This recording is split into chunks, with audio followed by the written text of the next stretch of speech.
জয় মা কামাখ্যা, জয় মা বগলামুখী। অসমত যোনটো পৰিস্থিতি সিচুৱেশ্যন চলি আছে, এইটো বহুত দুখৰ পৰিস্থিতি সিচুৱেশ্যন এটা। আমি এজন ইমান ডাঙৰ শিল্পী হেৰাই দিলোঁ, ক'বলৈ ভাষা নাই। ভগৱতী আছে, ভগৱতীয়ে দেখি আছে। কিছুমান মানুহ যোন জড়িত হৈ আছে এই গোটেই বেয়া ষড়যন্ত্ৰত, জুবিন গাৰ্গৰ ওপৰত কৰা যোনটো ষড়যন্ত্ৰত লিপ্ত হৈ থকা মানুহখিনিক আজি মই অভিশাপ দিছোঁ, যাতে সিহঁতৰ কুল আৰু বংশ যাতে ধ্বংস হৈ যায়। আৰু ভগৱতী ইমান শক্তিশালী, মোৰ মহামায়া, মই যাক বিশ্বাস কৰোঁ, যাক দিনে ৰাতিয়ে ভগৱতীক আৰাধনা কৰি থাকোঁ, তেওঁৰ ওচৰত মই আজি এটা সংকল্প লৈছোঁ।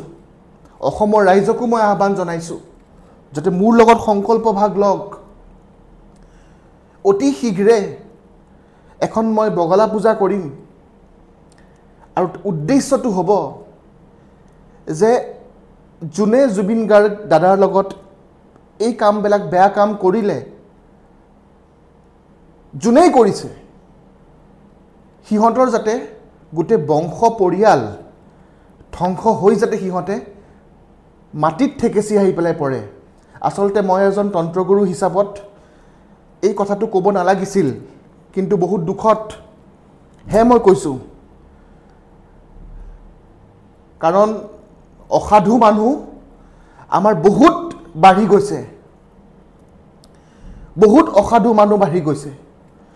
আৰু এই অসাধু মানুহখিনিয়ে জুবিন দাক লৈ বহুত বিজনেছ কৰিলে, বহুত মানুহজনক ভালকৈ খাব নিদিলে, ভালকৈ সময়ত মেডিচিন দৰৱ নিদিলে, বেয়া বস্তু খাব দিলে। যদি 1% জুবিন গাৰ্গক যদি তেওঁলোকে ভাল পালেহেঁতেন,